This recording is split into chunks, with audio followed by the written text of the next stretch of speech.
City of Johannesburg Housing MMC Mlungisi Mabaso joins us now for more on the state of the Diepkloof and the Gauteng Premier Banazza Lesofisi administration and what they can do certainly to intervene. Mabaso, good to have you and thank you very much for your time. Talk to us about what is the genesis, I suppose, of this challenge and why the protest today, what's really behind what is happening at that Diepkloof Hostel.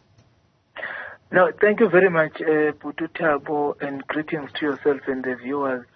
My apologies, firstly, I've just landed now in Johannesburg, and I've seen, on the news that there has been a protest at Diepkloof Hostel, and I think it's not the first time that they are calling on the Premier to intervene and also to come and attend to their human settlements issues at Diepkloof Hostel. Unfortunately, the last time when they made a call to the Premier, he did not attend and he did not offer, an apology to the residents as to why he had failed to attend when they requested him to do so. And I think you will know that Diepkloof Hostel is one of the dilapidated hostels in the city of Johannesburg. Yes, the hostel is owned by the city of Johannesburg, but the reality is that human settlement is the competency of, it's a concurrent competency of the provincial government and the national government. And the city of Johannesburg is operating on the accreditation, which is dependent on the grants that are allocated by both the provincial government and the national government. Unfortunately enough, with all the little resources that the city of Johannesburg has had, they were able to intervene and attend to the service delivery issues within the Diepkloof Hostel. Hence, you see the electrification of the old units, and it came as a result of the little budget that the city, has received from the national government, and the provincial government has not, in fact, committed to any of the programs that are meant to address the issues of human settlements at Diepkloof Hostel.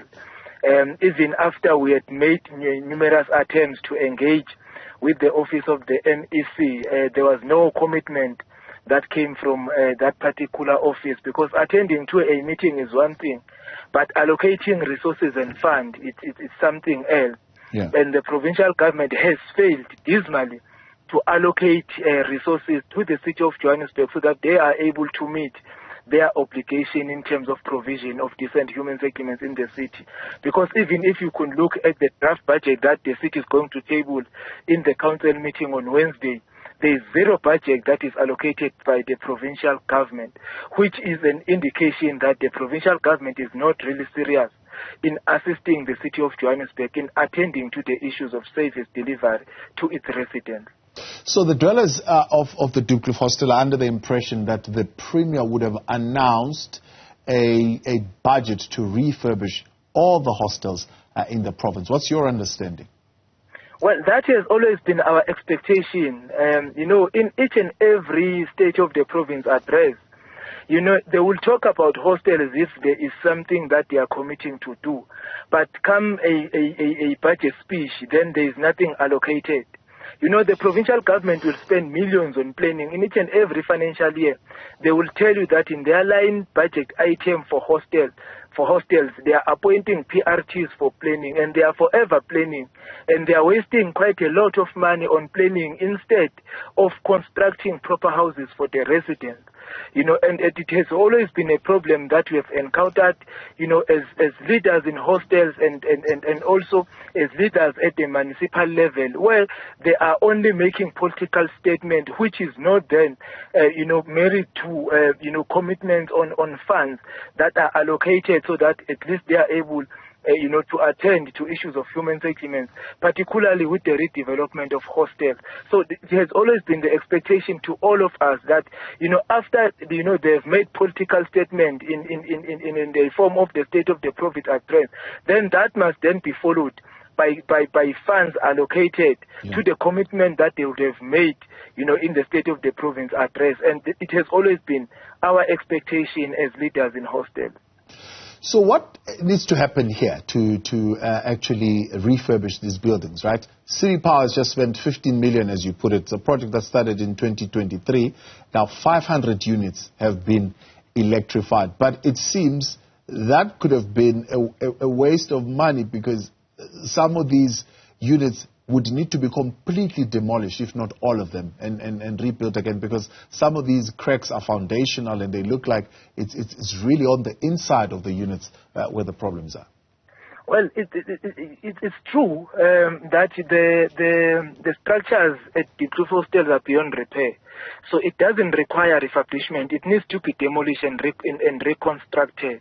But I initiated the electrification of Diepkloof Hostel. I started the project. I introduced the contractor there. I think it was around 2021. Yes, it was around 2021 or 2022 financial year when I did it. And the reason for me to do that was because that hostel has been in the dark for years. People of Diepkloof Hostel have been sitting without electricity for years. And they were saying to us, because you are unable to redevelop the hostel, at least give us temporal electrification, because having illegal connection also poses a danger to the children and the residents of the Diepkloof Hostel. And there are criminal elements that occurs at night because it's dark. Police are unable to respond at night because it's dark.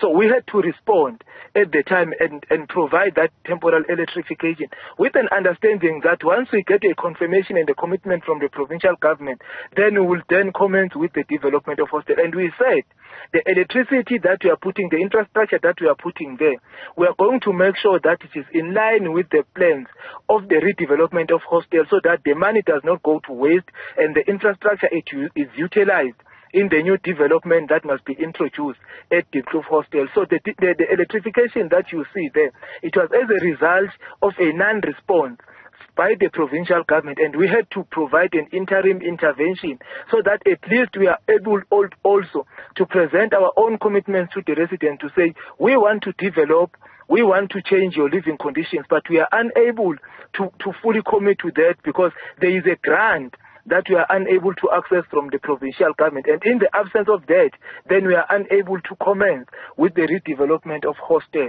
But we understand, that, the units are old, but the reality is that we had to do something because they've been sitting in the dark. And the second phase of our intervention at Diepkloof Hostel was the construction of a flushing ablution facilities, because they do not even have toilets in those units. And we had committed as the city that we are going to put in the flushing toilets, and they are also going to be in line with the developmental plans of the group, so that come a new development, the infrastructure then does not go to waste. At least we are able to connect it to the new development that must be introduced. So did you, at your time when you were there, do a costing of what that development is going to cost? And what would happen, I suppose, in the process of the demolishing of that particular hostel, and where those people are going to be temporarily relocated or accommodated? Well, you see, there is sufficient space within Diepkloof Hostel, and there are units that are currently vacant, which were constructed some years ago, and they required some refurbishment, of which we did. While I was still the MMC, we did some refurbishment there in those units, and we had said we are going to use them as decanting facilities while we are doing the development in the hostel. So the units are there, they are ready, they're just waiting to be allocated. And we had said we are not going to allocate residents permanently there, because those units must be used as decanting facilities when we commence with the development of the hostel. So the plans for the development of hostels are there. As much as I might not be in the position now to articulate exactly the cost that was going to be used for the redevelopment of the entire precinct of the Diepkloof Hostel. But the plans are there, everything is there, and surveys were done, everything is actually there, even in terms of infrastructure capacity. That was also done to determine whether there will be a need to upgrade, your sewer capacity and your electricity capacity in the area. So the only thing that was left for us to commence with the development of Diepkloof Hostel was a commitment from the provincial government to allocate the HSDG for us to have money for the top structure. Yeah. How much money were you asking for? So the money is dependent on the plans, and I'm saying I might not be in the position now to say exactly how much was required, because we were talking to Diepkloof Hostel and other hostels, like your Joburg Hostel, your Midlands Hostel, your Nansfield Hostel. So when we submitted our plans, we were talking to quite a number of hostels that needs to be redeveloped in Johannesburg. All right, appreciate your time. That's the former City of Johannesburg Housing MMC and IFP Councillor there, Mlungisi Mabaso.